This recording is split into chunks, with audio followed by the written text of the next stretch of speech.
Today, we're taking a nostalgic trip back to the swinging 1960s to uncover some of the iconic dishes that graced party tables back then. These foods will not only surprise you, but also give you a taste of the unique culinary trends of the time. Number 1. Jell-O molds. Jell-O molds were a quintessential part of 1960s party cuisine, known for their vibrant colors, unique textures, and creative presentations.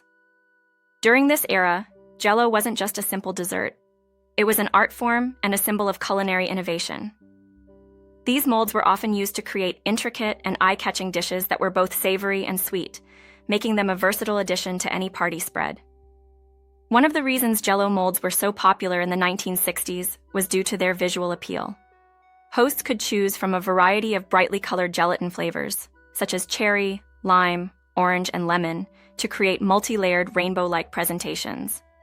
The process of making these molds involved setting one layer of gelatin at a time, allowing each layer to firm up before adding the next. This technique resulted in stunning, striped desserts that were as much a feast for the eyes as they were for the palate. Beyond the standard fruit-flavored gelatin, the 1960s saw the advent of more adventurous JellO creations. Savory JellO molds became a trend, incorporating vegetables, meats, and seafood.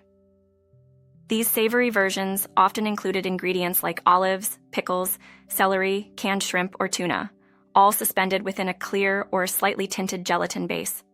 Such dishes were often served as appetizers or side dishes, adding a unique and unexpected twist to the traditional party menu. One particularly notable and often fondly remembered savory JellO mold was the Perfection salad. This dish combined lime or lemon JellO with shredded cabbage, carrots, green peppers, and pimentos. The mixture was poured into a mold and chilled until firm, then served sliced as a tangy, crunchy salad. Perfection salad exemplified the 1960s fascination with combining convenience foods with fresh ingredients to create something entirely new and different. The preparation of JellO molds also reflected the era's fascination with kitchen gadgets and culinary experimentation. Special molds, often made of aluminum or plastic, came in various shapes, including rings, stars, and even animals. These molds allowed for creative presentations, making the final product not just a dish, but a centerpiece.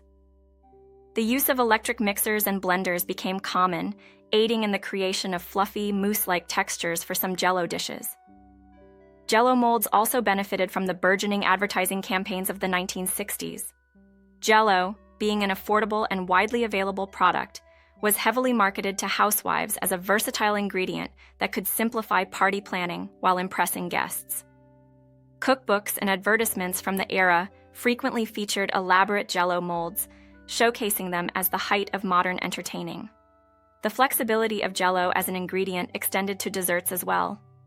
Fruit cocktail, maraschino cherries, and even miniature marshmallows were commonly embedded in gelatin, creating a variety of textures and flavors in each bite. For a more decadent option, layers of JellO could be alternated with creamy fillings made from whipped cream or cream cheese, resulting in a rich, layered dessert that combined smooth and firm textures. Number 2. Fondu. Fondu was a major culinary trend in the 1960s, making its way into the hearts and homes of many party hosts. Originating from Switzerland, fondue became synonymous with social dining, where friends and family gathered around a communal pot to dip various foods into melted cheese, chocolate, or oil.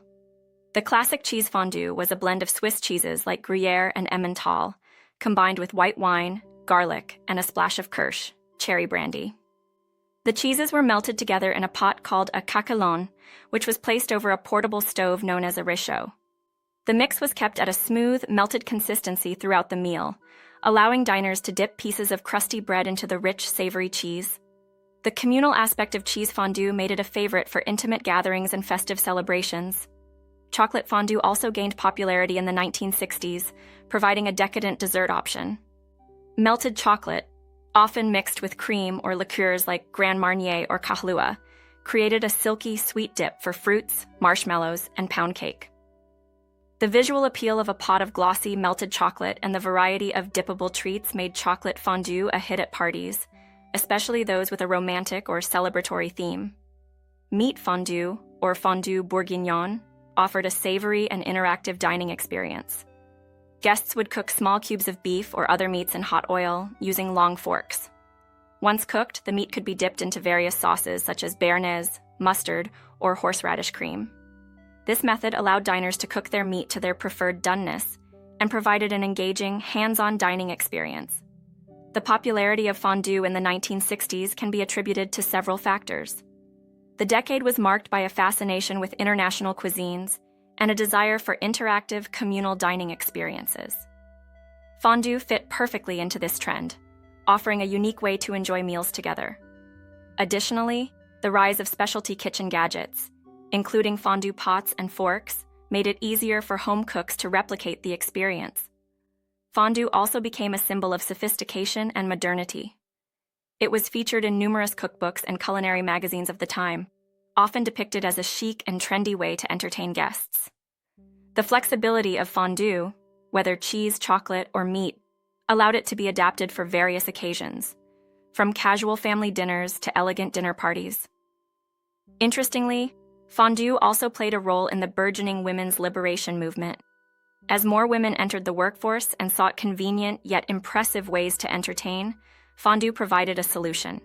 It was relatively simple to prepare and allowed the hostess to spend more time socializing with guests rather than being stuck in the kitchen. Number 3, Beef Wellington.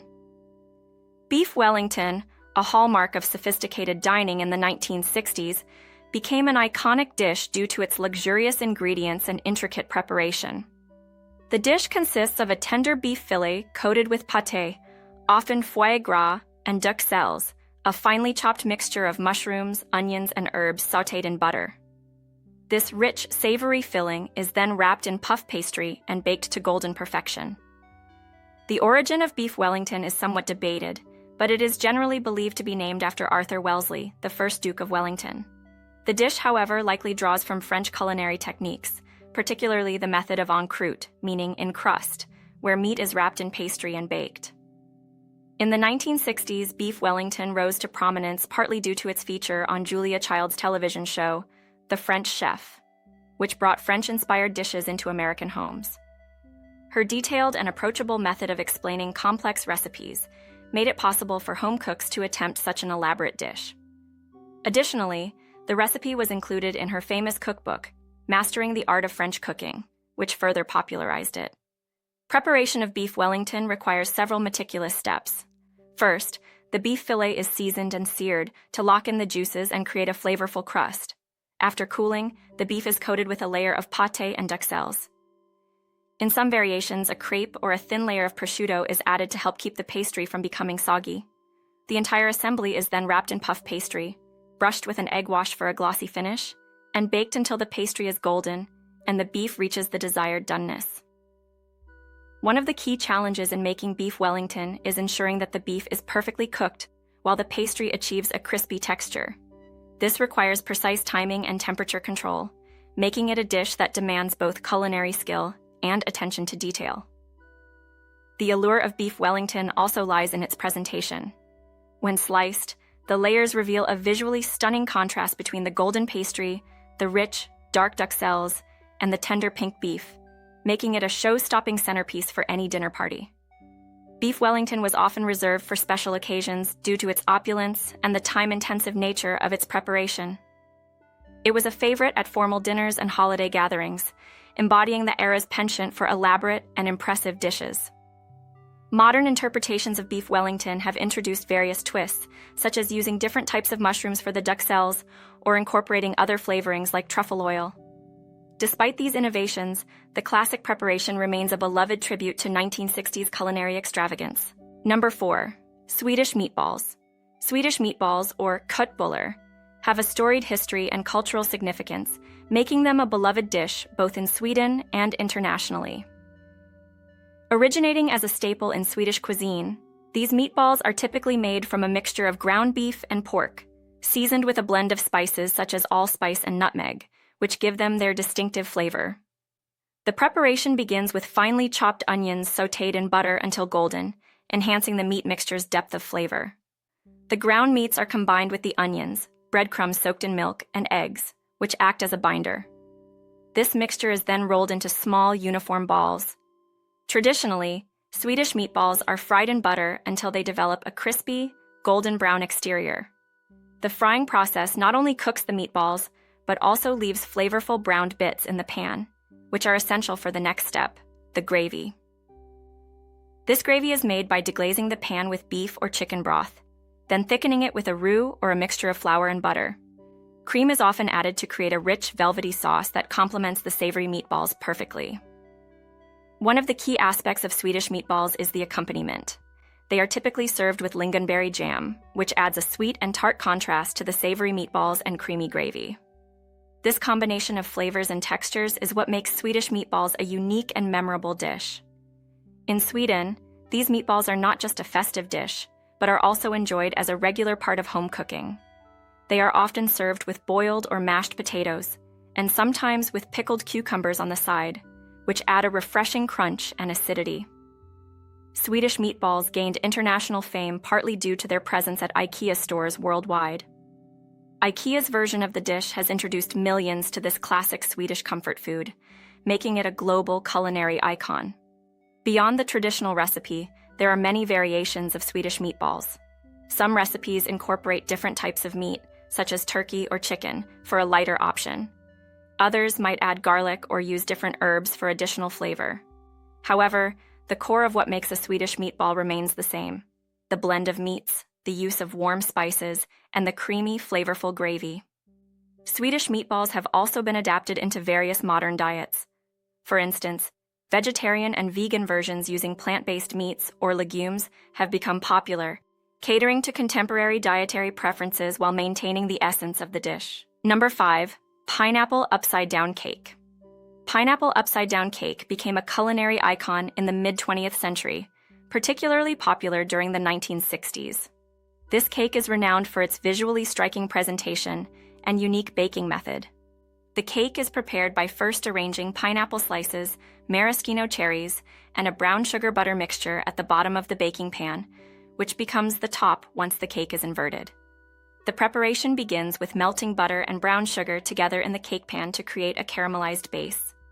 Pineapple rings are then placed over this mixture, with maraschino cherries often nestled in the center of each ring for a pop of color and added sweetness. The batter, usually a simple vanilla or yellow cake mix, is poured over the fruit arrangement. The baking process caramelizes the brown sugar and butter, infusing the pineapple and cherries with a rich, sweet flavor. Once the cake is baked and allowed to cool slightly, it is inverted onto a serving platter, revealing the beautiful, glossy fruit topping. This inversion process is crucial and adds to the cake's charm and appeal. Pineapple upside-down cake's popularity can be attributed to several factors. Firstly, canned pineapple, which became widely available in the early 20th century, made this recipe accessible and convenient for home cooks. The cake also embodies the mid-century fascination with visually appealing and somewhat exotic dishes. Its vibrant, sunny appearance made it a favorite for parties and gatherings. Beyond its visual appeal, the flavor profile of pineapple upside-down cake is a delightful balance of sweet and tangy.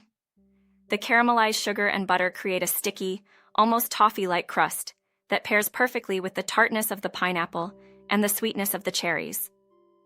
The cake itself is typically light and moist, absorbing some of the caramel and pineapple juices, enhancing its flavor.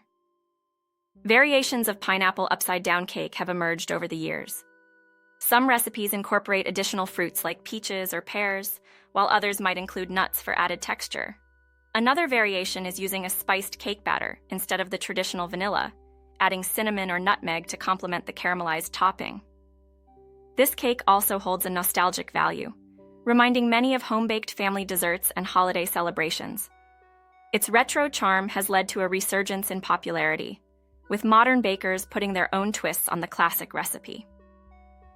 Despite these innovations, the traditional pineapple upside-down cake remains a beloved dessert, cherished for its simplicity, flavor, and timeless appeal.